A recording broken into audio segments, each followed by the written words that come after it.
দেখো বন্ধুরা, আসলে ঘটনাটা কি ঘটেছিল। এই যে ধর্ষণ কাণ্ডটা ঘটেছে, এর আগেও সেই ব্যক্তি কতবার কতজনকে ধর্ষণ করেছে সেই তথ্যই নিজে কানে শুনে নাও তোমরা। তারপর তোমরাই বিচার বিবেচনা করবে। তো চলো বন্ধুরা, ভিডিওটা কন্টিনিউ করো। ম্যাডাম, আপনি যেটা অভিযোগ করেছিলেন যে এই যে মনোজিৎ মিশ্র, যিনি এই কসবা কাণ্ডে প্রাইম অ্যাকিউজ হিসেবে অ্যারেস্ট হয়েছে, কিন্তু আপনি তার আগে আপনিও ভিকটিম হয়েছেন, এই মনোজিৎ মিশ্রের দ্বারা আপনিও নির্যাতিত হয়েছেন। ঠিক কি হয়েছিল আপনার সাথে, আপনার অভিজ্ঞতাটা যদি বলেন। আমি যদি সংক্ষেপে বলতে পারি আপনাকে বলছি, 2023-এর আমি ব্যাচ। তো আমাদের 2023-এ অক্টোবরে আমাদের ক্লাস শুরু হয়, অক্টোবরের 4 থেকে টু বি অ্যাপ্রক্সিমেট। এবার আমাদের কলেজ ক্লাসে শুরু হওয়ার প্রথম 2 সপ্তাহের মধ্যে আমার সাউথ কলকাতা ল কলেজ। হ্যাঁ, সাউথ কলকাতা ল কলেজ। তো আমাদের কলেজ শুরু হওয়ার প্রথম 2 সপ্তাহের মধ্যেই যে উইকেন্ডটা পড়েছিল, ফার্স্ট উইকেন্ড, তার মধ্যে আমাকে কলেজ থেকে হঠাৎ করে আমারই একজন ব্যাচমেট ফোন করে থাকেন। আর সেই ব্যাচমেটকে মানে এখন আমি বুঝতে পারি যে ওই ব্যাচমেটটি ছিল হচ্ছে ওই মনোজিৎ মিশ্রার আন্ডারেই যারা ওই বুট লিকার যে দলের মধ্যেই ও পড়তো, ওই টিম এর মধ্যে পড়তো।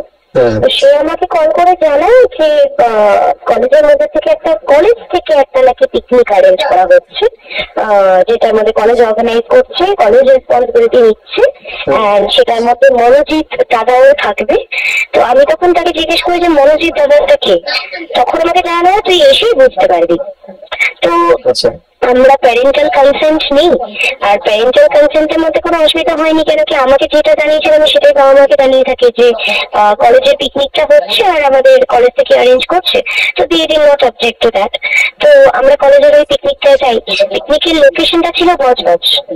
তো বজবজের যে লজ আছে একটা, টিএমসিপির আন্ডারই সেই লজটা।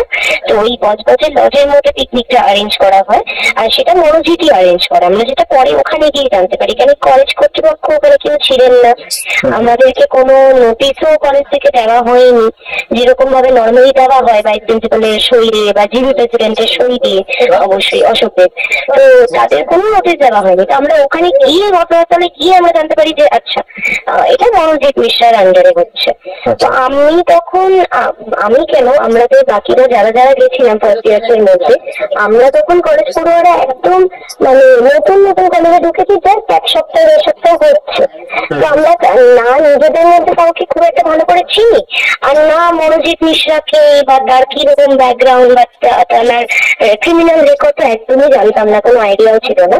ট্রেনে যাতায়াত করার সময় হচ্ছে আমাদেরকে পরিচয় করে দেওয়া হয় যে এটা মনোজিৎ দাদা। পরিচয় করানোর সময় টিএমসিপির বলাও হয় যে টিএমসিপি ইউনিটের তিনি লিডার, আমাদের কলেজের থেকে পাস আউট হয়ে এসছে। তো পাস আউট ব্যাচ আমি যখন জিজ্ঞেস করি কোন ব্যাচে, তখন আমাকে বলা হয় 2012-র ব্যাচ, আর তারপরে আবার 2017-এর ব্যাচ। তো তখনই একটা ডাউট হয় আমাদের যে একজন তো বারবার মানে একই ডিগ্রির মধ্যে কেন হচ্ছে। তো কিউরিওসিটি জন্মেছিল, কিন্তু সেটা নিয়ে ট্রেনের মধ্যে ওই সময়টা খুব একটা কেউ বিবেচনা করিওনি। এবার কলেজে যখন যাওয়া হয়, সরি ওই পিকনিকের স্থানটা যখন যাওয়া হয়, ওখানে আমাদের একটা মানে ডুপ্লেক্স ভিলা মতন ছিল, ওটা একটা লজ। তো নিচের দিকটা উঠোন বজবজে। তো বজবজ স্টেশন থেকে অ্যাপ্রক্সিমেটলি 20 মিনিট অটোতে লাগে, তো 15-20 মিনিট। তো আমরা অটো করে ওখানে যাই, পৌঁছে দেখা যায় যে একটা বড় প্লেগ্রাউন্ডের মতন জায়গা, সেখানে লজটা স্থাপিত। এবার লজের নিচের দিকটা পুরোপুরি হচ্ছে ডাইনিং টেবিল পাতা, তারপরে ওইখানেই হচ্ছে অ্যারেঞ্জমেন্ট সবকিছু করা হয়েছে। আর উপরে সিঁড়ি দিয়ে উঠলে পরে 2টো রুম ছিল পাশাপাশি। এবার দুটোই বড় বড় রুম, দুটো রুমের মধ্যেই এসি। তো একটা রুম অ্যালার্ট করে দেওয়া হয় ছেলেদেরকে, আরেকটা রুম অ্যালার্ট করা হয় মেয়েদেরকে। এবার এই দুটো রুমের মধ্যে থেকে পরবর্তীকালে কিছুক্ষণ পরে ছেলেদের রুমটার মধ্যে একটা জানলার কাঁচ ভাঙা ছিল বলে এসি হাওয়াটা বেরিয়ে যাচ্ছিল ওখান থেকে। তো এই একটা কারণের জন্য আর মারাত্মক গরমও ছিল। তো ওই সময়টা শীতকালের সময় ছিল, জানুয়ারি মাসে শুরু মানে সরি অক্টোবর মাসে একদম শেষের দিকে, কিন্তু গরমটা বেশি ছিল। তো সেটার জন্য হচ্ছে ছেলেরা আমাদের মেয়েদের যে রুমটা অ্যালাট করা হয়েছিল ওখানে শিফট করে দেওয়া হয়েছিল ওদেরকে। আমাদের কনসেন্ট আমাদের ছিল, কোনো অসুবিধা ছিল না। তারপরে শুরু হয় মদ্যপান করা, যেটা মনোজিৎই অ্যারেঞ্জ করা হয়েছিল। আমরা ততক্ষণ পর্যন্ত জানতাম না যে hard drinks would be arrange. আমরা ততক্ষণ পর্যন্ত কোনো আইডিয়াও ছিল না যে মদ খাওয়া হবে। আইডিয়া থাকলে পরে অবশ্যই যাওয়াটা নিয়ে একটা বিবেচনা বোধ করতাম। তো সেটা তখন করা হয়নি। তখন হচ্ছে মদ অ্যারেঞ্জমেন্ট হয় এবার 12টার থেকে শুরু করে 12:30 থেকে শুরু করে দুপুর 5টা 5:30 পর্যন্ত কনস্ট্যান্ট মদ খাওয়া হয়। আর মনোজিৎই সবচেয়ে বেশি খেয়েছিল, বাকি স্টুডেন্টদের মধ্যে সবাই 18 বছরের উপরে। তো আমাদের যাদের ভলেন্টারিলি মদ খেতে হয়েছে তারা খেয়েছে, যারা ভলেন্টারিলি মদ খেতে হয়নি তারা জাস্ট মানে বসেছিল, গেম খেলা হচ্ছিল, পিকনিকের একটা এনভায়রনমেন্টই ছিল নর্মালি। তো সেই অব্দি কোনো প্রবলেম হয়নি, দেখাও যায়নি। কিন্তু হ্যাঁ, মনোজিৎ মদ খাওয়ার পরে অনেকভাবে মানে যেভাবে মেয়েদের সাথে কথা বলছিল বা অত্যন্ত বেশি গায়ে ঘেঁষে বসছিল, সেটা কে নোটিস করেছে না করেছে আমি ঠিক জানার কথা নেই, বাট আমি নোটিস করেছিলাম ওটা। তো আমি তার থেকে একটু দূর পদক্ষেপেই ছিলাম। এবার তারপরে আসল প্রবলেমটা শুরু হয় যখন 5:30 পৌনে 6টা নাগাদ আমরা উপরে চলে আসি। যাদের যাদের মদ খাওয়া হচ্ছে তারা নিচেই ছিল, বাকিরা যারা উপরে চলে আসি আমরা রুমের মধ্যে।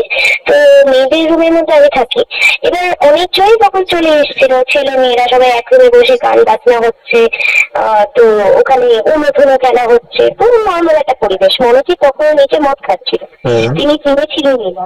হঠাৎ করে আমার বাবার একটা কল আসে, যেহেতু ওই রুমের মধ্যে এত শোর শরাবা হচ্ছিল, তা আমি যার জন্য কেওসটা অ্যাভয়েড করার জন্য আমি বাইরে বেরিয়ে আসি করিডোরের মধ্যে। করিডোরে এসে আমি দেখতে পাই যে অন্য যে রুমটা, যেটা ছেলেদের রুম প্রিভিয়াসলি ছিল, ওটা খালি ছিল পুরোপুরি। আর অন্ধকারও ঘনিয়ে এসেছিল, কেন কি মানে ওই শীতের দিন। তো 5:30 পৌনে 6টা মানেই হচ্ছে কক্ষতে অন্ধকার। তো আমি ব্যালকনিতে গিয়ে, আর ওই রুমটার মধ্যে ছেলেদের রুমটার মধ্যে একটা অ্যাটাচ বড় ব্যালকনি ছিল, তো ওই আমি ব্যালকনিতে গিয়ে বাবার সাথে কথা বলতে চাই। এবার 5-7 মিনিট আমি কথা বলার পরে যখন ফোনটা রাখি, আর টাইমটা নোট করবেন, আমি 5:30 পৌনে 6টা নাগাদ ওই রুমটা যাই। আচ্ছা, এবার আমি রুমটা যাওয়ার পরে হঠাৎ করে আমার সঙ্গে ফোন রাখা ঠিক পরে আমি পিছন থেকে দরজা বন্ধ হওয়া, আমি পিছনে ঘুরে দেখলাম যে ওটা মনোজিৎ ছিল। আর তার মুখ চোখের অবস্থা দেখেই বোঝা যাচ্ছে যে তিনি মারাত্মক ভাবে ড্রাঙ্ক। ওনার চোখ লাল, শুধু ড্রিঙ্কই করছিলেন না, রাজাও ভুগছিলেন, আমরা গন্ধও পেয়েছি। তো সেগুলো সব আমি এটুকু জানতে পারি যে সে নেশার মধ্যে চুল তখন। আমার মনে হয়নি যে সেই রুমের মধ্যে আমার সাথে তার একা থাকা উচিত। আমি তখন নর্মাল একটা ওয়েতেই তাকে বলি যে দাদা রুমটা লক করো না, বেরোবো। তো বাবার সাথে কথা বলতে এসছেন, আমি বেরোবো, রুমটা লক করো না। তো মনোজিৎ তখন আমার দিকে একটা বিকৃত টাইপের হাসি দিয়ে আমার দিকে থাকে। আর শুধু নর্মালি লাগায় না, সে যে হোয়াইট কালারটা পড়েছিল সেটার বাটন খুলতে খুলতে খুলতে খুলতে আগাতে থাকে। এবার আমি যেকোনো আমার জায়গায় যেকোনো একটা মেয়ে হলে পরেও তার 6 সেন্সের মধ্যে কাজ করবে যে এটা কিছু একটা খারাপ হতে চলেছে। তো আমি যখনই তার গায়ের পাশটা এরিয়ে, আমি ব্যালকনি থেকে দরজাটা ঠিক মনোজিতের পিছনে ছিল, আমি যখন দরজার ছিটকিনিটা খুলতে যাই তখন আমি নোটিস করি যে আমার যে হাইটের থেকে দরজার ছিটকিনিটা তখনও 1 ফুট উপরে। তো আমাকে যদি দরজা ছিটকিনি খুলতে হতো, মনোজিৎ দাঁড়িয়ে আমাকে হেল্পটা নিতে হবে, কেন কি ওই রুমের মধ্যে অন্য কেউ নেই, আর না হলে আমাকে ঝাঁপিয়ে বা লাফিয়ে খুলতে হবে। আমি একবার তো শেষ প্রচেষ্টা করি যে দাদা ছিটকিনিটা একটু খুলে দেবে বলার আগেও মুখটা আমার বন্ধ করে আমাকে চুলের মুঠি টানতে টানতে ঘেঁষটাতে আমাকে ব্যালকনিতে নিয়ে যাওয়া হয়। আর ব্যালকনির মধ্যে নিয়ে যাওয়ার পরে সে আমাকে ঘেঁষায় যখন নিয়ে যাচ্ছিল, তখন সে একটা খুব বিকৃত মদ খাওয়া গলায় একটা চিৎকার করে বলতে শুরু করলো যে যখন রুম থেকে বেরোতে দেবো তখন না বেরোবি, এখন তোর সাথে আমার কাজ আছে, এখানে দাঁড়া। এবার যখন আমি ব্যালকনিতে চলে যাই, ব্যালকনিতে গিয়ে আমি ওখান থেকে বেরোনোর চেষ্টা করি। অবভিয়াসলি একটা মেয়ে তখন হাত পা ছুড়বে, নিজেকে বাঁচিয়ে বেরোনোর চেষ্টা করবে, কিন্তু সেটা আমাকে উপরে দেওয়াই হয়নি।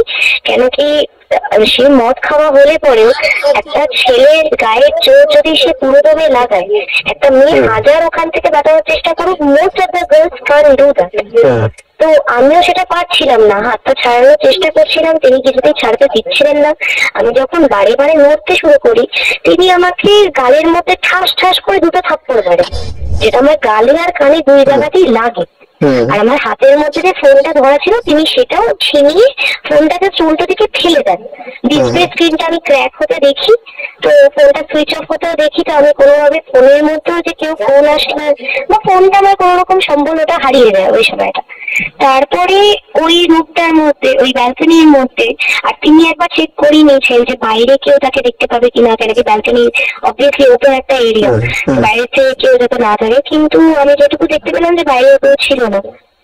আর অন্য রুমের মধ্যে, যে রুমটার মধ্যে মেয়ে ছেলেরা ছিল, ওই রুমের মধ্যে মনোজিৎ ইচ্ছে করে একটা স্পিকার লাগিয়ে এসেছিল, বড় যে JBL মানে সাউন্ড বক্স গুলো হয়, স্পিকার বললেও ভুল হবে, ওই বক্স গুলো রিমোট কন্ট্রোল ছিল। তো ওই রিমোটটা দিয়ে তিনি বক্সের সাউন্ডটা ফুল স্পিডে বাড়িয়ে দিয়ে এসেছিলেন।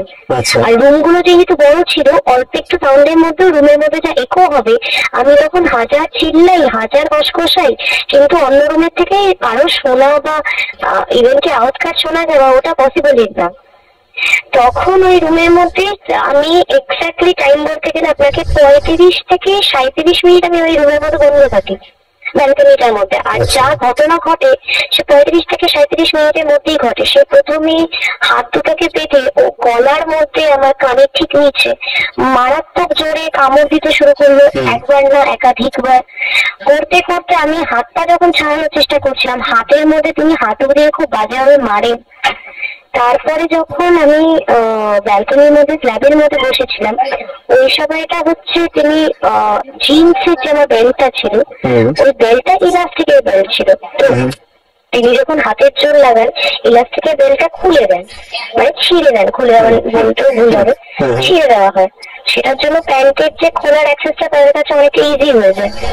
তো তারপরে যখন আমি ওই রুম থেকে আবার বেরোতে চেষ্টা করি, তখন সে আমাকে প্যান্টটা খোলার চেষ্টা করতে করতে সে বিচ্ছিরি একটা হাসি দিতে দিতে শুরু করে বলতে যে তুই যে এত মারামারি ধস্তাধস্তি করছিস, আমাকে তোকে একবার ছুতে দে, যদি ছুতে দিস তাহলে আমি কালীঘাটে, তুই জানিস না আমি কে, কালীঘাটের মধ্যে 10 বিঘা আবার জমি আছে, আমি তোকে সেই জমির মালকিন বানাবো। তুই যদি চাস আজকে রাতের মধ্যে ডকুমেন্টসের মধ্যে তোর সই করলে পরে ওই জমির মালকিন তুই হবি। আমার একটা 7 বছরের সম্পর্ক আছে। আর আরেকবার বলে দিচ্ছি, ওই সময়টা পর্যন্ত বা ওই মুহূর্ত পর্যন্ত আমি তার সারনেমটাও জানতাম না, লেট অ্যালোন যে তার সম্পর্ক কার সাথে আছে, তার ব্যাকগ্রাউন্ড কি, তার পরিবার কোথায়, সে কোন স্থানের বাসিন্দা, আমি কিছুই জানতাম না। তো তখন যখন চিৎকার করে করে বলা হয় যে আমি যে মেয়েটার সাথে তিনি এখন কারেন্ট পার্টনার আছে তেনার, তো ওনার নামটা উল্লেখ করে বলেন যে আমি ওর সাথে 7 বছর ধরে সম্পর্কের মধ্যে আছি, কিন্তু তুই প্রথম মেয়ে যার চোখের তিলের থেকে আমার নজর সরছে না, তুই একবার আমাকে তোকে ছুটে দে, আমি তোকে কথা দিচ্ছি আমি সারা জীবনের মতন তোকে রানীর মতন করে রাখবো, তোর যা লাগবে আমি সেটা দেবো তোকে। তো যে কোনো একটা মেয়ের মতন আজকে যেই মেয়েটার সাথে হয়েছে ঘটনাটা, সেই যেরকম তার রিটেন স্টেটমেন্টের মধ্যে আমি পড়ে দেখলাম যে সে এক্স্যাক্টলি যে লাইনটা বলেছে যে দাদা আমি তোমার কাছে হাত জোর করছি, আমাকে দিয়ে দেবো।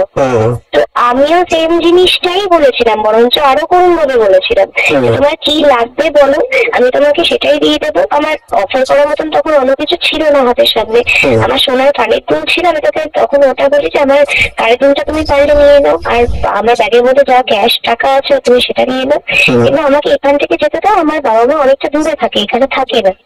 সে কোনোভাবেই জিনিসটা শোনে না, উল্টো সে একটা মুখ চোখ দেখি তার বোঝা যাচ্ছে যে আমি যত তার কাছে ভিক্ষার মতন করে চাইছি, সে আরো তাকে প্লেজার পাচ্ছে। যখন আমি চিল্লাতে শুরু করি, তার একটা কথা আমাকে অনেকবার করে কানের সামনে এসে চিল্লাতে থাকে, মন ফরমেল, মন লাউডার ফরমেল। তো তারপরে জিন্সের প্যান্ট ধরে টানা হেঁচড়া, ওটা সে খুলতে পারেনি বলে তার রাগ। তারপরে সে টপটা ছিঁড়তে চেষ্টা করে, টপটা ছিঁড়তে পারেনি, কিন্তু আমার ইনারওয়্যারটা অলরেডি তখন যে ছিঁড়ে দিয়েছিল। তো একটা মেয়ের বডির মধ্যে যে একটা লাশ সম্বল থাকবে, তার ইনারওয়্যার বা তার ইনার গার্মেন্টস কিছুই আর বাকি ছিল না। তো আমি অলরেডি গেস করে নিতে পেরেছিলাম যে এটা কোন দিকে আগাতে পারে। যত সম্ভব বাঁচানোর চেষ্টা করেছিলাম, কিন্তু তিনি একবার মাথার চুল ধরে টানছেন, তিনি কানের সামনে আঘাত দিচ্ছেন, তিনি বুকের উপরে কামড়াচ্ছেন, কদিন পর তো সেই দাগগুলো আমার ছিল। তো ওইগুলো ধস্তাধস্তি অনেকক্ষণ ধরেই চলে। এবার যখন অনেকক্ষণ ধরে পারছিলাম না, তিনি যখন টপটাকে অলমোস্ট আমার খুলে দিয়েছেন অর্ধেক টাইমে, তখন আমি আর কিছু টাইম না পেয়ে হাত যেহেতু ইউজ করতে পারছি না, আমি আমার পায়ের হাঁটুটা দিয়ে তার যৌন অঙ্গের মধ্যে থাইয়ের মাঝখানে মারি খুব জোরে, মানে একটা ছেলের পিক পয়েন্ট একমাত্র ওটাই আমি পেতে পারি। সেখানে মারার পরে সে মারাত্মক ভাবে আহত হয়। তো সেটার জন্য সে ছিটকে অন্যদিকে পড়ে যায়। অন্যদিকে পড়ে যাওয়ার পরে ব্যালকনি থেকে, আর যেহেতু সে ডাউন ছিল, উনি নিজেকে উঠাতে তার অনেকটা টাইম লেগেছে। আমি সেই চান্সটা খুঁজেতে আমি দৌড়ে ব্যালকনির থেকে বাইরে বেরোই। আর ওই যে দরজাটা আপনাকে বললাম যেটা ছিটকিনি আমার নাগাদের অনেকটা বাইরে ছিল, সেই দরজাটা প্রথমে লাফিয়ে খুলতে যাই, কিন্তু হচ্ছে না। আর আমি লাফাতেও পারছি না, আমি তো নিজেও অনেকটা আহত ছিলাম। তো একটাই মাত্র সম্ভব ছিল, দরজার ঠিক কোনাকুনি দেওয়ালটা করে একটা বিছানা ছিল, অনেকটা উঁচু খাটটা ছিল সেটা। তো আমার একমাত্র সম্ভব ছিল যে আমি খাটের উপরে উঠে যদি উঠে যাই তাহলে একমাত্র আমি ছিটকিনি নাগালটা আমি পেতে পারি। তারপরে ওইটাই আমি করার চেষ্টা করি, কিন্তু যেহেতু আমি মানে অলরেডি আমার বডি উইক ছিল, ইনজোর ছিলাম হেভিলি, মনোজিৎ ততক্ষণের মধ্যে ও আবার ফিরে আসে। ও চোখের মুঠিটা ধরে খাটের থেকে ধাম করে নামায়, আর যেভাবে নামিয়েছে আমার হেডের মধ্যে যেভাবে ইঞ্জুরি পেয়েছিলাম। খাটটা যেরকম আপনাকে বললাম অনেকটা উঁচু হাইটের মধ্যে ছিল, একজন যখন অ্যাগ্রেসিভলি এইভাবে নামাচ্ছে, মাটি আর মার্বেলের ফ্লোর ছিল, ওটার মধ্যে মাথাটা খুব বাজেভাবে লেগেছে। হতে পারে একটা কনকাশনের জন্য কমসে কম 30 to 45 সেকেন্ডের জন্য, এক্স্যাক্টলি মনে নেই, একটা ব্ল্যাক আউট হয়ে গেছিলাম হেড ইঞ্জুরিটার জন্য। এবার ব্ল্যাক আউট হয়ে গেলে পরে অবশ্যই কারোর হুঁশ থাকবে না যে নিজেকে বাঁচানো বা তার সাথে কি হচ্ছে সেটা মনে করা।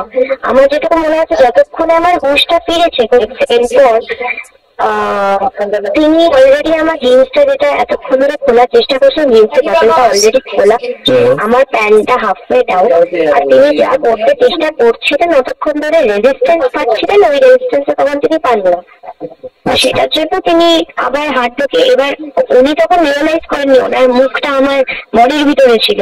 তো তিনি যখন উপরে উঠে দেখেননি যে আমি চোখ যে খোলা আছে আবার, বা আমি যে কনসিয়াস তখনও আছি, তো ওই মুহূর্তে আমি আবার তাকে ধাক্কা দিই। আর তার পুরো ট্রাঙ্কের গাড়ি ছিল বলে সে ধাক্কাটা পেয়ে আবার তারও মাথার মধ্যে খুব বাজেভাবে লাগে।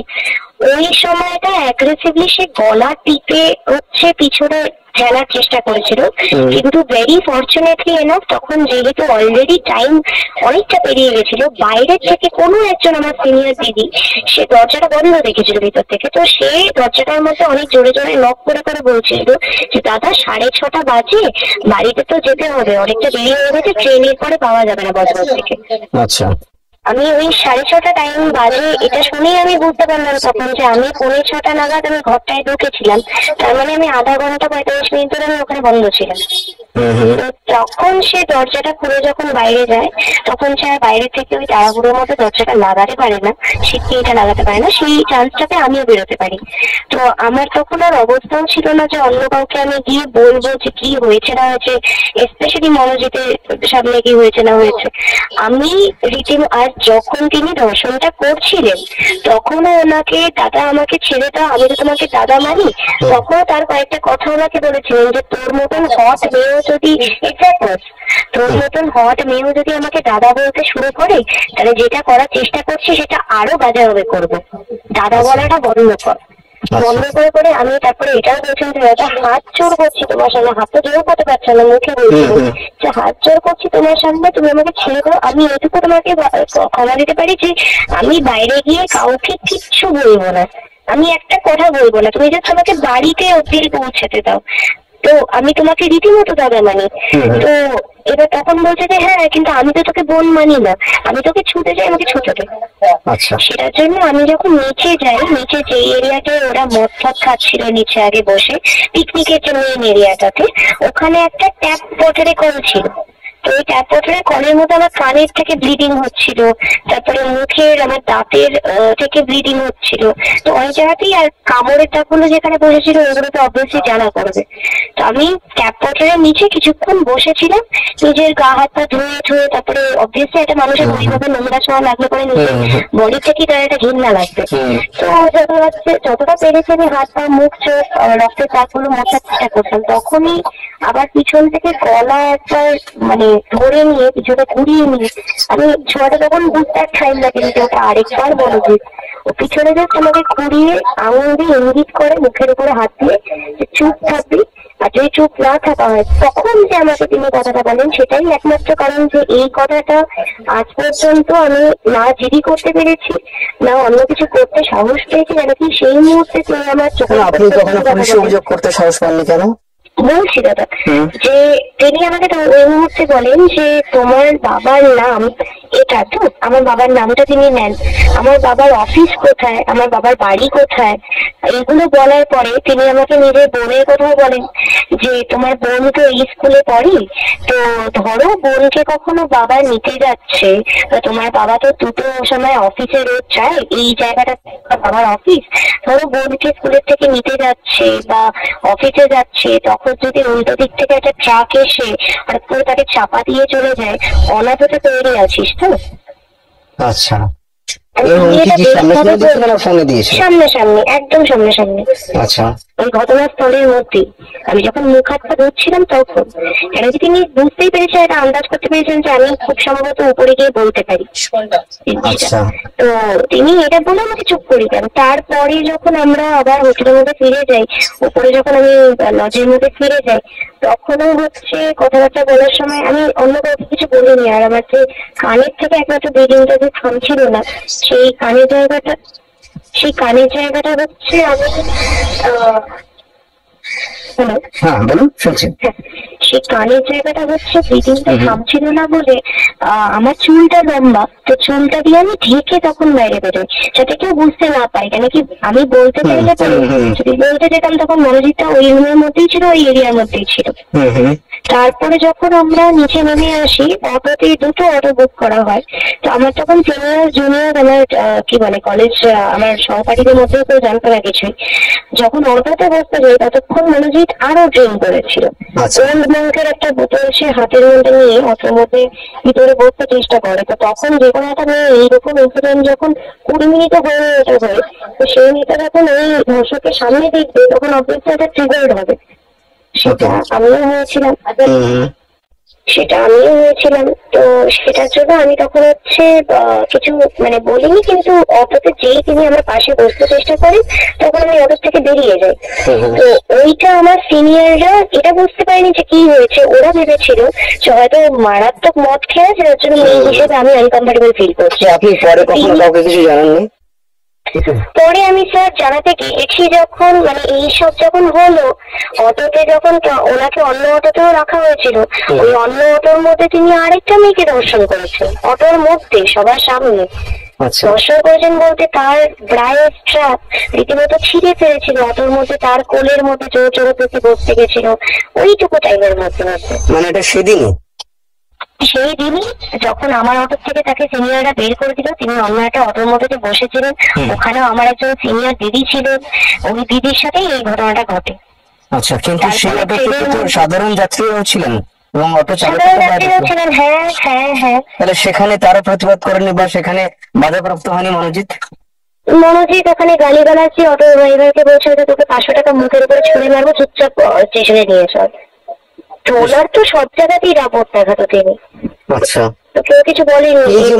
তিনি কখনো অভিযোগ করেননি? তিনিও কি মনোজিতের স্টুডেন্ট? তিনি অনেকটাই ট্রমাটাইজ ছিলেন।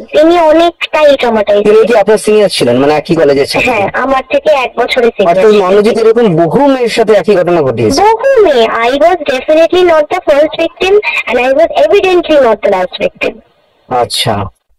তো তারপরে যখন আমরা ট্রেনের মধ্যে উঠি, ট্রেনের মধ্যে সে আবার একটা কমন প্যাসেঞ্জার যে আমার পাশে যে বসেছিল, কমন প্যাসেঞ্জারে কলার ধরে ছ্যাঁচাতে নিয়ে গিয়ে সবার সামনে আমার জিন্সের ভিতরে আবার চলন্ত ট্রেনের মধ্যে হাত ঢোকানোর চেষ্টা করে।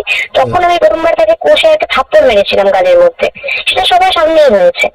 তারপরে সে আর কোনো কথা বলেনি, আমি আর কোনো কথা বলিনি। 2 মিনিটের মধ্যে আমরা বালিগঞ্জ স্টেশন পৌঁছে গেছিলাম, which is the nearest station to my college. তো আমরা বালিগঞ্জ স্টেশনে পৌঁছানোর পরের দিন আমি কলেজে গিয়েছিলামই এটা ভেবে যে আমি জিডিটা করবো।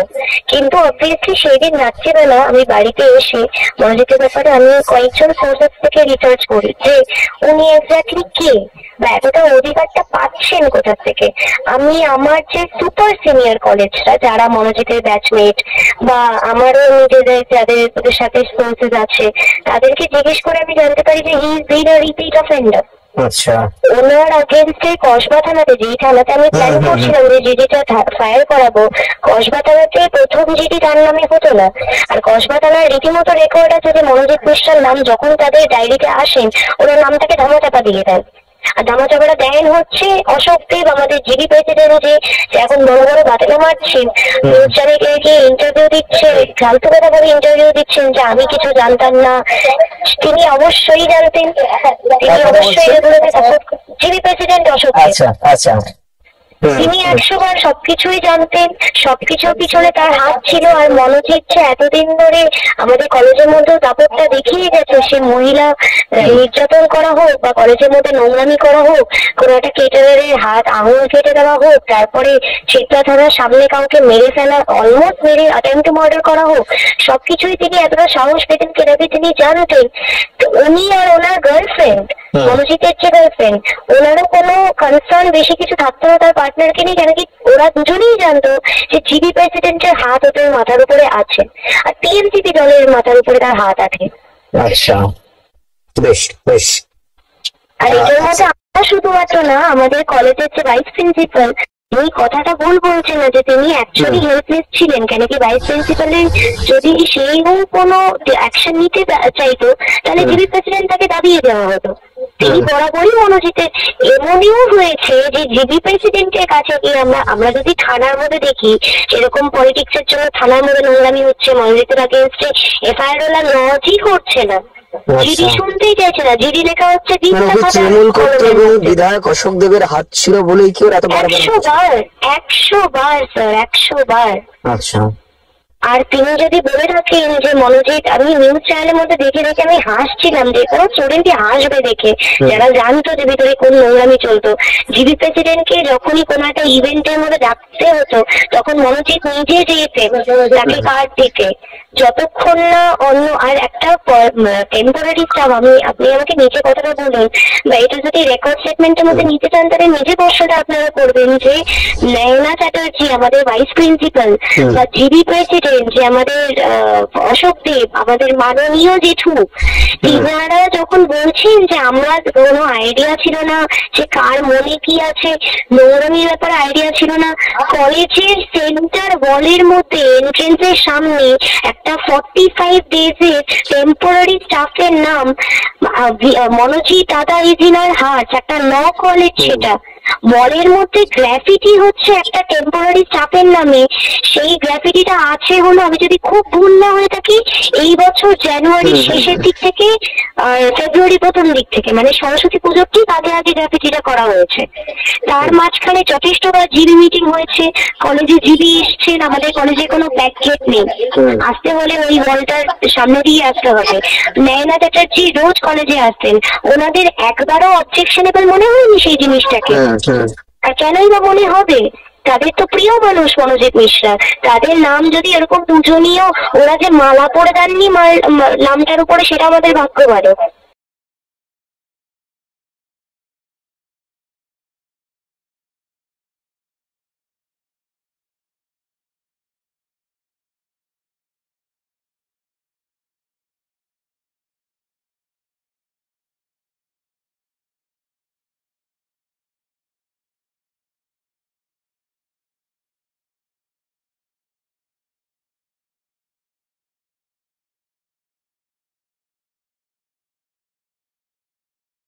ম্যাডাম, আপনি যেটা অভিযোগ করেছিলেন যে এই যে মনোজিৎ মিশ্র, যিনি এই কসবা কাণ্ডে প্রাইম অ্যাকিউজ হিসেবে অ্যারেস্ট হয়েছে, কিন্তু আপনি তার আগে আপনিও ভিকটিম হয়েছেন, এই মনোজিৎ মিশ্রের দ্বারা আপনিও নির্যাতিত হয়েছেন। ঠিক কি হয়েছিল আপনার সাথে, আপনার অভিজ্ঞতাটা যদি বলেন। আমি যদি সংক্ষেপে বলতে পারি আপনাকে বলছি, 2023-এর আমি ব্যাচ। তো আমাদের 2023-এ অক্টোবরে আমাদের ক্লাস শুরু হয়, অক্টোবরের 4 থেকে টু বি অ্যাপ্রক্সিমেট। এবার আমাদের কলেজ ক্লাসে শুরু হওয়ার প্রথম 2 সপ্তাহের মধ্যে আমার সাউথ কলকাতা ল কলেজ। হ্যাঁ, সাউথ কলকাতা ল কলেজ। তো আমাদের কলেজ শুরু হওয়ার প্রথম 2 সপ্তাহের মধ্যেই যে উইকেন্ডটা পড়েছিল, ফার্স্ট উইকেন্ড, তার মধ্যে আমাকে কলেজ থেকে হঠাৎ করে আমারই একজন ব্যাচমেট ফোন করে থাকে।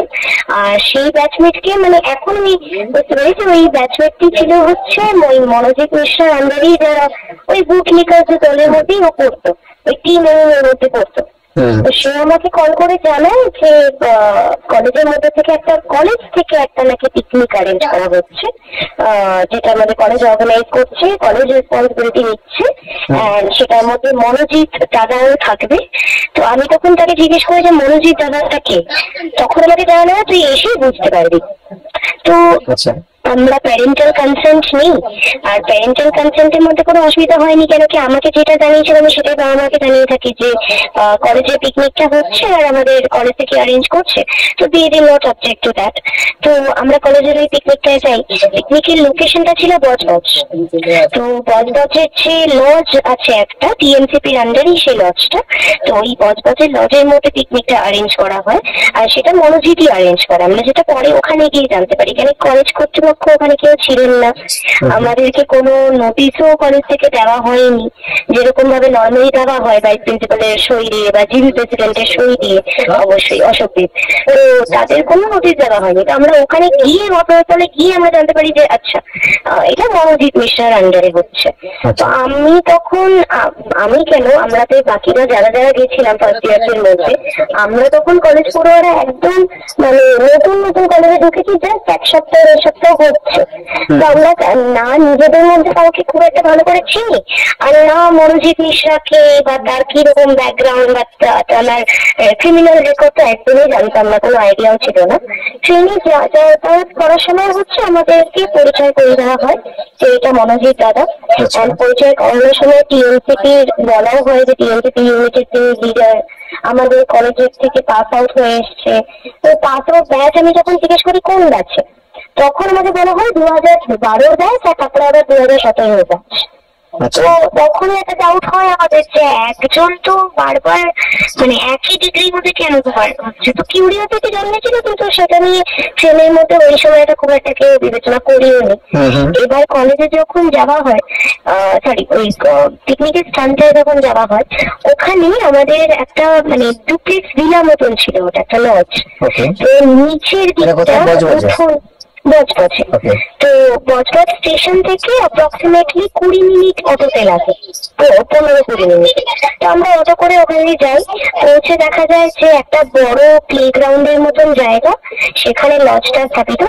এবার লজের নিচের দিকটা পুরোপুরি হচ্ছে ডাইনিং টেবিল পাতা, তারপরে ওইখানেই হচ্ছে অ্যারেঞ্জমেন্ট সবকিছু করা হয়েছে। আর উপরে সিঁড়ি দিয়ে উঠলে পরে দুটো রুম ছিল পাশাপাশি। এবার দুটোই বড় বড় রুম, দুটো রুমের মধ্যেই এসি। তো একটা রুম অ্যালাউট করে দেওয়া হয় ছেলেদেরকে, আরেকটা রুম অ্যালাউট করা হয় মেয়েদেরকে। এবার এই দুটো রুমের মধ্যে থেকে পরবর্তীকালে কিছুক্ষণ পরে ছেলেদের রুমটার মধ্যে একটা জানলার কাঁচ ভাঙা ছিল বলে এসি হাওয়াটা বেরিয়ে যাচ্ছিল ওখান থেকে। তো এই একটা কারণের জন্য আর মারাত্মক গরমও ছিল। তো ওই সময়টা শীতকালের সময় ছিল, জানুয়ারি মাসের মানে অক্টোবর মাসের একদম শেষের দিকে, কিন্তু গরমটা বেশি ছিল। তো সেটার জন্য হচ্ছে ছেলেরা আমাদের মেয়েদের যে রুমটা অ্যালট করা হয়েছিল ওখানে শিফট করে দেওয়া হয়েছিল ছেলেদেরকে। আমাদের কনসেন্ট ওটার মধ্যে ছিল, কোনো অসুবিধা ছিল না।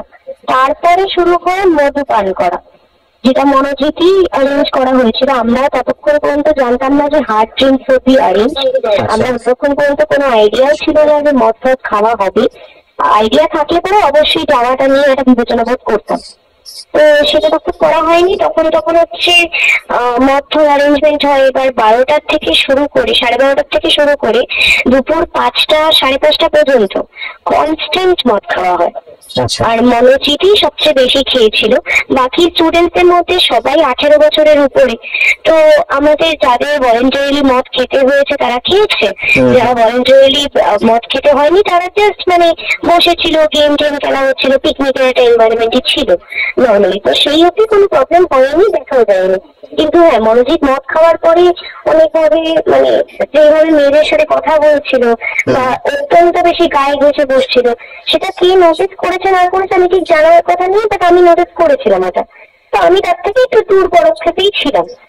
এবার তারপরে আসল প্রবলেমটা শুরু হয় যখন 5:30 পৌনে 6টা নাগাদ আমরা উপরে চলে আসি। যাদের যাদের মদ খাওয়া হচ্ছে তারা নিচেই ছিল, বাকিরা যারা উপরে চলে আসি আমরা রুমের মধ্যে। তো মেয়েদের রুমের মধ্যে আমি থাকি।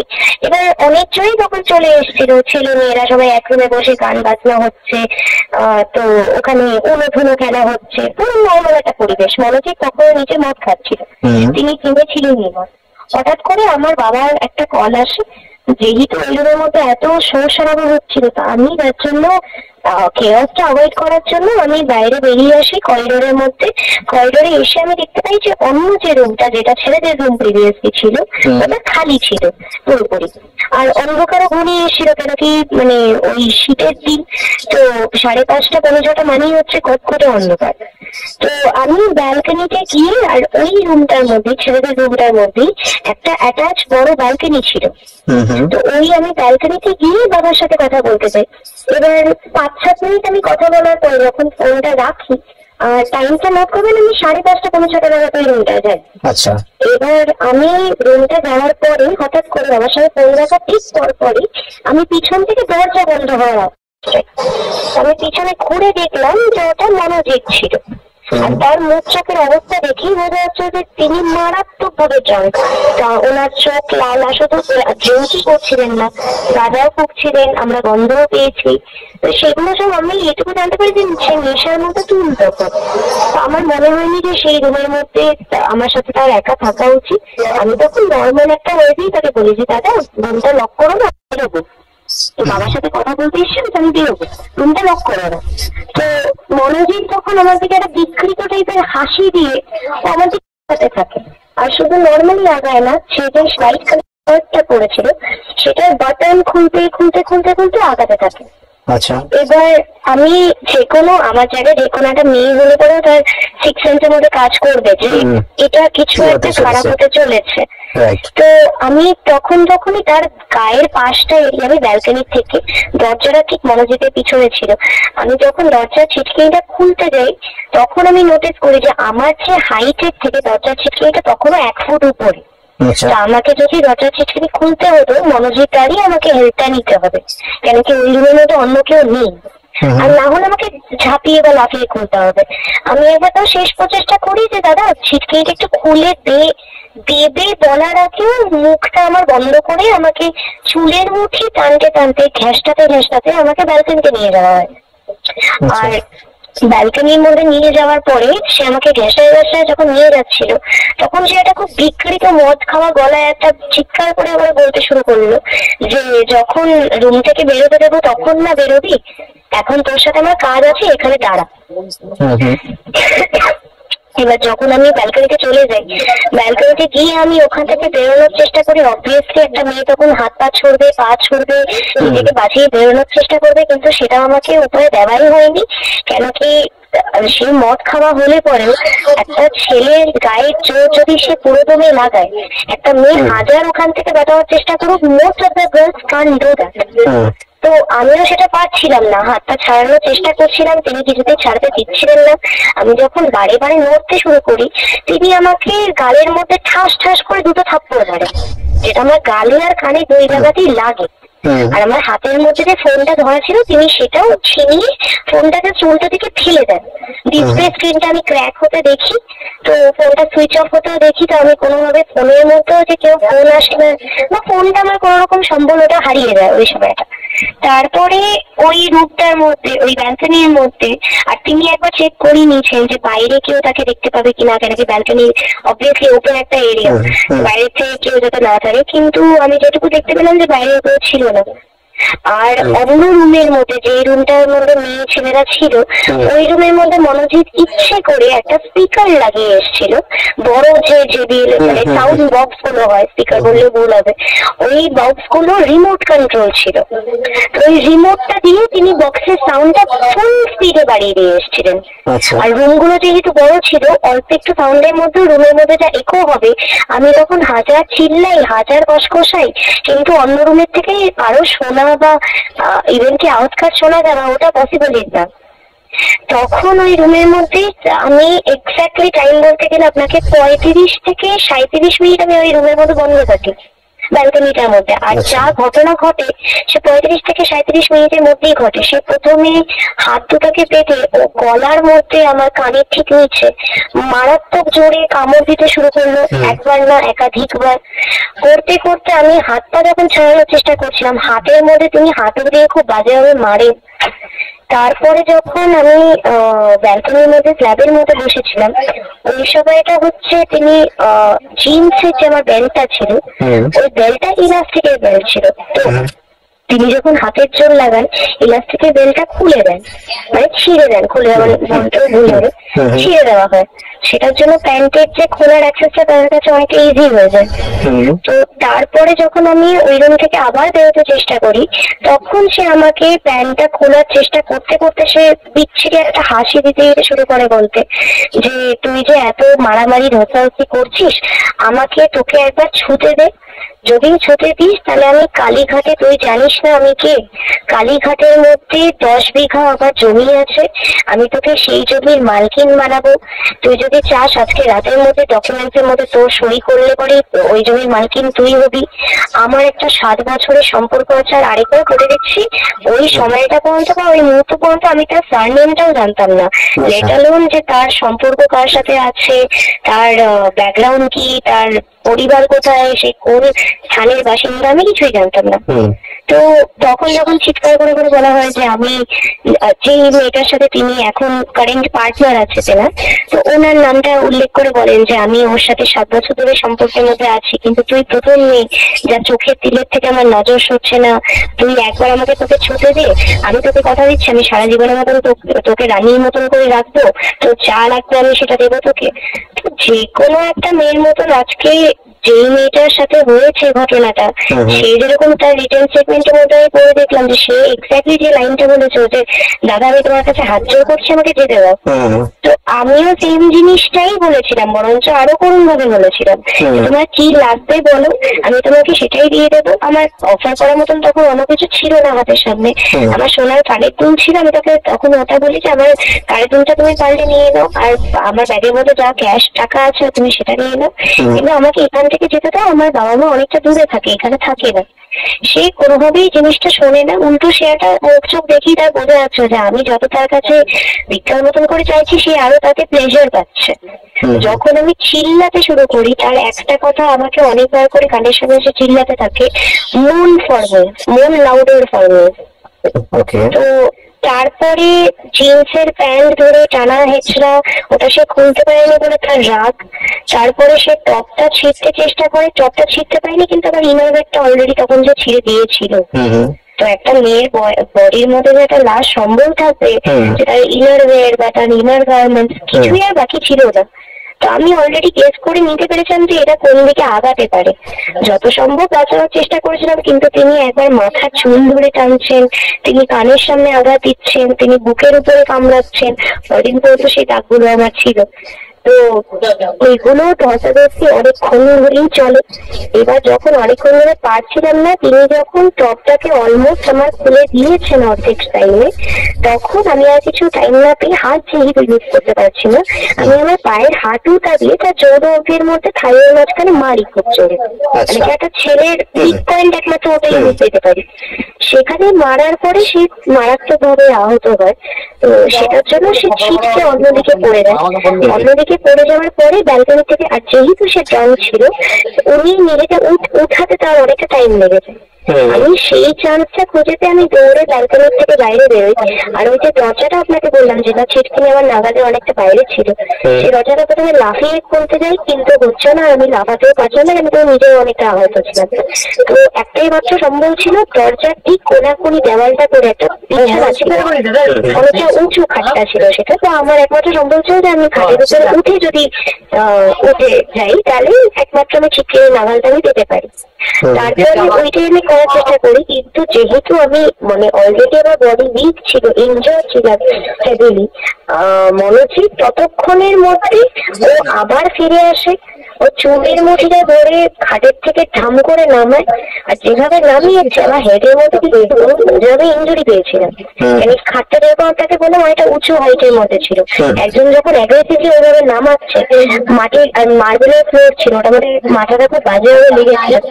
হতে পারে একটা কনকাশনের জন্য কমসে কম 30 to 45 সেকেন্ডের জন্য, আমার এক্স্যাক্টলি মনে নেই, একটা ব্ল্যাক আউট হয়ে গেছিলাম হেড ইঞ্জুরিটার জন্য। এবার ব্ল্যাক আউট হয়ে গেলে পরে অবশ্যই কারোর চেষ্টা হবে না যে নিজেকে বাঁচানো বা তার সাথে কি হচ্ছে সেটা মনে করা।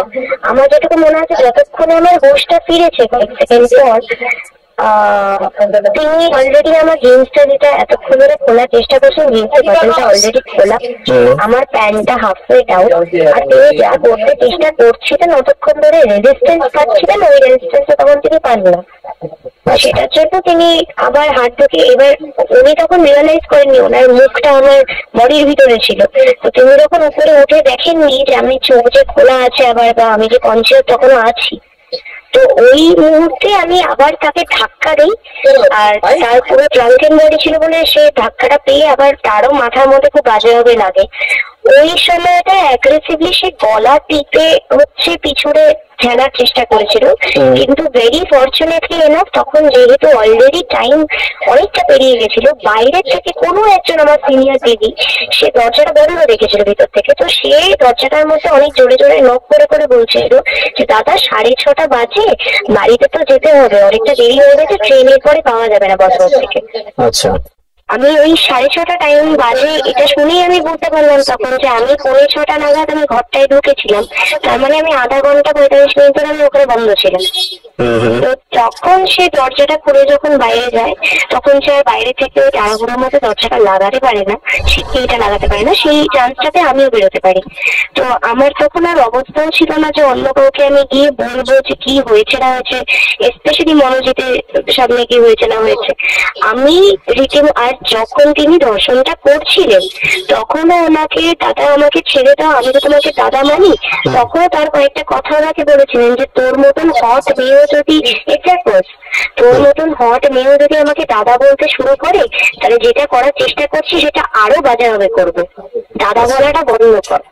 বন্ধ করে করে আমি তারপরে এটাও বলছিলাম যে দাদা হাত জোর করছি তোমার সামনে, হাত তো জোর করতে পারছে না, মুখে বলছিলাম যে হাত জোর করছি তোমার সামনে, তুমি আমাকে ছেড়ে দাও, আমি এইটুকু তোমাকে ক্ষমা দিতে পারি যে আমি বাইরে গিয়ে কাউকে কিচ্ছু বলবো না, আমি একটা কথা বলবো না, তুমি জাস্ট আমাকে বাড়িতে অব্দি পৌঁছাতে দাও, তো আমি তোমাকে রীতিমতো দাদা মানে। তো এবার তখন বলছে যে হ্যাঁ কিন্তু আমি তো তোকে বোন মানি না, আমি তোকে ছুটে যাই, আমাকে ছুটে দে। সেটার জন্য আমি যখন নিচে যাই, নিচে যে এরিয়াতে ওরা মদ ফদ খাচ্ছিল নিচে আগে বসে, পিকনিকের যে মেন এরিয়াটাতে, ওখানে একটা ট্যাপ ওয়াটারে কল ছিল, তো ওই ট্যাপ ওয়াটারের কলের মধ্যে আমার কানের থেকে ব্লিডিং হচ্ছিল, তারপরে মুখের আমার দাঁতের থেকে ব্লিডিং হচ্ছিল, তো ওই জায়গাতেই, আর কামড়ের দাগগুলো যেখানে বসেছিল ওইগুলো তো অবভিয়াসলি জ্বালা করবে। তো আমি ট্যাপ ওয়াটারের নিচে কিছুক্ষণ বসেছিলাম, নিজের গা হাত পা ধুয়ে ধুয়ে, তারপরে অবভিয়াসলি একটা মানুষের ওইভাবে নোংরা ছোঁয়া লাগলে পরে বডি থেকেই তার একটা ঘৃণা লাগবে, তো যতটা পেরেছি আমি হাত পা মুখ চোখ রক্তের তারপরে মোছার চেষ্টা করতাম, তখনই আবার পিছন থেকে গলা একটা মানে ধরে নিয়ে পিছনে ঘুরিয়ে নিয়ে, আমি ছোঁয়াটা তখন বুঝতে আর টাইম লাগেনি ওটা আরেকবার মনোজিৎ, ও পিছনে জাস্ট আমাকে ঘুরিয়ে আঙুল দিয়ে ইঙ্গিত করে মুখের উপরে হাত দিয়ে যে চুপ থাকবি, আর যদি চুপ না থাকা হয় তখন যে আমাকে তিনি কথাটা বলেন, সেটাই একমাত্র কারণ যে এই কথাটা আজ পর্যন্ত আমি না জিডি করতে পেরেছি, না অন্য কিছু করতে সাহস পেয়েছি, যেন কি সেই মুহূর্তে তিনি আমার চোখে। আপনি কখনো পুলিশে অভিযোগ করতে সাহস পাননি কেন? বলছি দাদা যে তিনি আমাকে এই মুহূর্তে বলেন যে তোমার বাবার নাম এটা, তো আমার বাবার নামটা তিনি নেন, আমার বাবার অফিস কোথায়, আমার বাবার বাড়ি কোথায়, এইগুলো বলার পরে তিনি আমাকে নিজের বোনের কথাও বলেন যে তোমার বোন তো এই স্কুলে পড়ে, তো ধরো বোনকে কখনো বাবা নিতে যাচ্ছে, বা তোমার বাবা তো দুটো সময় অফিসে রোজ যায়, এই জায়গাটা বাবার অফিস, ধরো বোনকে স্কুলের থেকে নিতে যাচ্ছে বা অফিসে যাচ্ছে, তখন যদি উল্টো দিক থেকে একটা ট্রাক এসে হঠাৎ করে তাকে চাপা দিয়ে চলে যায়, অনাথতে তৈরি আছিস তো? আচ্ছা, সামনাসামনি, একদম সামনাসামনি। আচ্ছা। ওই ঘটনাস্থলের মধ্যেই আমি যখন মুখ হাত পা ধুচ্ছিলাম তখন, কেন কি তিনি বুঝতেই পেরেছেন, একটা আন্দাজ করতে পেরেছিলেন যে আমি খুব সম্ভবত উপরে গিয়ে বলতে পারি। তো তিনি এটা বলে আমাকে চুপ করে দেন। তারপরে যখন আমরা আবার হোটেলের মধ্যে ফিরে যাই, উপরে যখন আমি লজের মধ্যে ফিরে যাই, তখনও হচ্ছে কথাবার্তা বলার সময় আমি অন্য কাউকে কিছু বলিনি। আর আমার যে কানের থেকে একমাত্র ব্লিডিংটা যে থামছিল না, সেই কানের জায়গাটা হচ্ছে আমি হ্যালো, হ্যাঁ বলুন, শুনছি। সেই কানের জায়গাটা হচ্ছে ব্লিডিংটা থামছিল না বলে আমার চুলটা লম্বা, তো চুলটা দিয়ে আমি ঢেকে তখন বাইরে বেরোই, যাতে কেউ বুঝতে না পারে। কেন কি আমি বলতে চাইলে তো যদি বলতে যেতাম তখন মনোজিৎটা ওই রুমের মধ্যেই ছিল, ওই এরিয়ার মধ্যেই ছিল। তারপরে যখন আমরা নিচে নেমে আসি, অটোতে দুটো অটো বুক করা হয়। তো আমার তখন সিনিয়র জুনিয়র আমার কি বলে কলেজ আমার সহপাঠীদের মধ্যে তো জানতো না কিছুই। যখন অটোতে বসতে যাই ততক্ষণ মনোজিৎ আরো ড্রিঙ্ক করেছিল। ওল্ড মঙ্কের একটা বোতল সে হাতের মধ্যে নিয়ে অটোর মধ্যে ভিতরে বসতে চেষ্টা করে। তো তখন যে কোনো একটা মেয়ে এইরকম ইনসিডেন্ট যখন 20 মিনিটও হয়ে ওটা হয়, তো সেই মেয়েটা যখন ওই ধর্ষকের সামনে দেখবে তখন অবভিয়াসলি একটা ট্রিগার হবে। সেটা আমিও হয়েছিলাম। তো সেটার জন্য আমি তখন হচ্ছে কিছু মানে বলিনি, কিন্তু অটোতে যেই তিনি আমার পাশে বসতে চেষ্টা করেন তখন আমি অটো থেকে বেরিয়ে যাই। তো ওইটা আমার সিনিয়ররা এটা বুঝতে পারেনি যে কি হয়েছে। ওরা ভেবেছিল যে হয়তো মারাত্মক মদ খেয়ে আছে, যার জন্য এই হিসেবে আমি আনকমফর্টেবল ফিল করছি। আপনি পরে কখনো কাউকে কিছু জানাননি? পরে আমি স্যার জানাতে গিয়েছি যখন মানে এইসব যখন হলো, অটোতে যখন ওনাকে অন্য অটোতেও রাখা হয়েছিল, ওই অন্য অটোর মধ্যে তিনি আরেকটা মেয়েকে ধর্ষণ করেছেন অটোর মধ্যে সবার সামনে। ধর্ষণ করেছেন বলতে তার ব্রায়ের স্ট্র্যাপ রীতিমতো ছিঁড়ে ফেলেছিল অটোর মধ্যে, তার কোলের মধ্যে জোর জবরদস্তি বসতে গেছিল, ওইটুকু টাইমের মধ্যে। মানে এটা সেদিনই? সেই দিনই যখন আমার অটো থেকে তাকে সিনিয়ররা বের করে দিল, তিনি অন্য একটা অটোর মধ্যে বসেছিলেন, ওখানে আমার একজন সিনিয়র দিদি ছিল, ওই দিদির সাথেই এই ঘটনাটা ঘটে।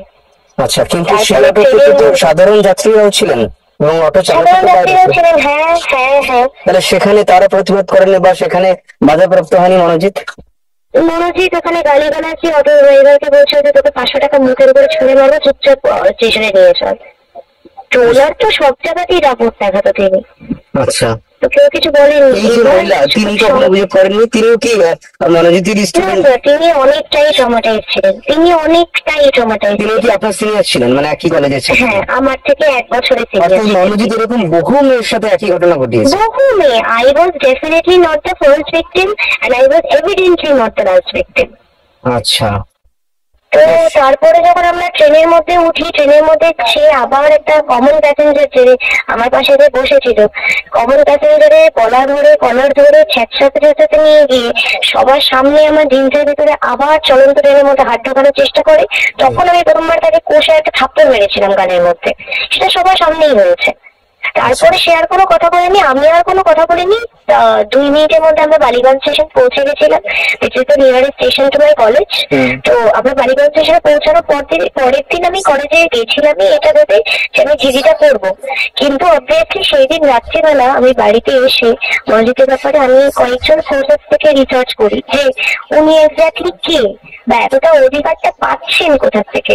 আমি আমার যে সুপার সিনিয়র কলেজরা যারা মনোজিতের ব্যাচমেট বা আমারও নিজেদের যাদের সাথে সোর্সেস আছে তাদেরকে জিজ্ঞেস করে আমি জানতে পারি যে he is bin a repeat offender. আচ্ছা, ওনার আগেনস্টে কসবা থানাতে, যেই থানাতে আমি প্ল্যান করছিলাম যে জিডিটা ফায়ার করাবো, কসবা থানাতে প্রথম জিডি তার নামে হতো না। আর কসবা থানার রীতিমতো রেকর্ড আছে যে মনোজিৎ মিশ্রার নাম যখন তাদের ডায়েরিতে আসেন ওনার নামটাকে ধামাচাপা দিয়ে দেন। আর ধামাচাপাটা দেয় হচ্ছে অশোক দেব, আমাদের জিডি প্রেসিডেন্ট, যে এখন বড় বড় বাতিলা মারছেন, নিউজ চ্যানেলে গিয়ে ইন্টারভিউ দিচ্ছেন, ফালতু কথা বলে ইন্টারভিউ দিচ্ছেন যে আমি কিছু জানতাম না। তিনি অবশ্যই জানতেন, তিনি অবশ্যই এগুলোকে সাপোর্ট। জিডি প্রেসিডেন্ট অশোক দেব। আচ্ছা আচ্ছা। তিনি 100 বার সবকিছুই জানতেন, সবকিছুর পিছনে তার হাত ছিল। আর মনোজিৎ যে এতদিন ধরে আমাদের কলেজের মধ্যে দাপটটা দেখিয়ে গেছে, সে মহিলা নির্যাতন করা হোক বা কলেজের মধ্যে নোংরামি করা হোক, কোন একটা কেটারারের হাত আঙুল কেটে দেওয়া হোক, তারপরে চেতলা থানার সামনে কাউকে মেরে ফেলা, অলমোস্ট মেরে অ্যাটেম্পট মার্ডার করা হোক, সবকিছুই তিনি এতটা সাহস পেতেন কেন কি তিনি জানতেন। তো উনি আর ওনার গার্লফ্রেন্ড, মনোজিতের যে গার্লফ্রেন্ড, ওনারা কোনো কনসার্ন বেশি কিছু থাকতো না তার পার্টনারকে নিয়ে, কেন কি ওরা দুজনেই জানতো যে জিবি প্রেসিডেন্টের হাত ওদের মাথার উপরে আছে আর টিএমসিপি দলের মাথার উপরে তার হাত আছে। আচ্ছা, বেশ বেশ। আর এটার মধ্যে আমরা শুধুমাত্র না, আমাদের কলেজের যে ভাইস প্রিন্সিপাল, এই কথাটা ভুল বলছে না যে তিনি অ্যাকচুয়ালি হেল্পলেস ছিলেন। কেন কি ভাইস প্রিন্সিপালের যদি সেইও কোনো অ্যাকশন নিতে চাইতো তাহলে জিবি প্রেসিডেন্ট তাকে দাবিয়ে দেওয়া হতো। তিনি বরাবরই মনোজিতের, এমনও হয়েছে যে জিবি প্রেসিডেন্টের কাছে গিয়ে আমরা যদি থানার মধ্যে দেখি সেরকম পলিটিক্স এর জন্য থানার মধ্যে নোংরামি হচ্ছে, মনোজিতের আগেনস্টে এফআইআর ওলা লজই করছে না, জিডি শুনতেই চাইছে না। জিডি লেখা হচ্ছে বিধায়ক অশোক দেবের হাত ছিল বলেই কি 100 বার 100 বার স্যার, 100 বার। আচ্ছা। আর তিনি যদি বলে থাকেন যে মনোজিৎ, আমি নিউজ চ্যানেলের মধ্যে দেখে আমি হাসছিলাম যে কোনো স্টুডেন্টই হাসবে দেখে যারা জানতো যে ভিতরে কোন নোংরামি চলতো। জিবি প্রেসিডেন্টকে যখনই কোনো একটা ইভেন্টের মধ্যে ডাকতে হতো তখন মনোজিৎ নিজে যেতেন তাকে কার্ড দিতে, যতক্ষণ না অন্য আর একটা টেম্পোরারি স্টাফ। আপনি আমাকে নিজে কথাটা বলুন, বা এটা যদি রেকর্ড স্টেটমেন্টের মধ্যে নিতে চান তাহলে নিজে প্রশ্নটা আপনারা করবেন যে নয়না চ্যাটার্জি আমাদের ভাইস প্রিন্সিপাল বা জিবি প্রেসিডেন্ট যে আমাদের অশোক দেব, আমাদের মাননীয় জেঠু, তিনারা যখন বলছেন যে আমরা কোনো আইডিয়া ছিল না যে কার মনে কি আছে, নোংরামির ব্যাপারে আইডিয়া ছিল না, কলেজের সেন্টার ওয়ালের মধ্যে এন্ট্রেন্সের সামনে একটা 45 ডেজের টেম্পোরারি স্টাফের নাম মনোজিৎ দাদা ইজিনার হার্ট, একটা ল কলেজ, সেটা ওয়ালের মধ্যে গ্রাফিটি হচ্ছে একটা টেম্পোরারি স্টাফের নামে। সেই গ্রাফিটিটা আছে হলো, আমি যদি খুব ভুল না হয়ে থাকি, এই বছর জানুয়ারির শেষের দিক থেকে ফেব্রুয়ারি প্রথম দিক থেকে, মানে সরস্বতী পুজোর ঠিক আগে আগে গ্রাফিটিটা করা হয়েছে। তার মাঝখানে যথেষ্টবার জিবি মিটিং হয়েছে, কলেজে জিবি এসছেন, আমাদের কলেজে কোনো ব্যাকগেট নেই, আসতে হলে ওই ওয়ালটার সামনে দিয়ে আসতে হবে। নয়না চ্যাটার্জি রোজ কলেজে আসতেন, ওনাদের একবারও অবজেকশনেবল মনে হয়নি সেই জিনিসটাকে। কেনই বা মনে হবে, তাদের তো প্রিয় মানুষ মনোজিৎ মিশ্রা, তাদের নাম যদি এরকম পূজনীয়, ওরা যে মালা পরে দেননি নামটার উপরে, সেটা আমাদের ভাগ্য ভালো।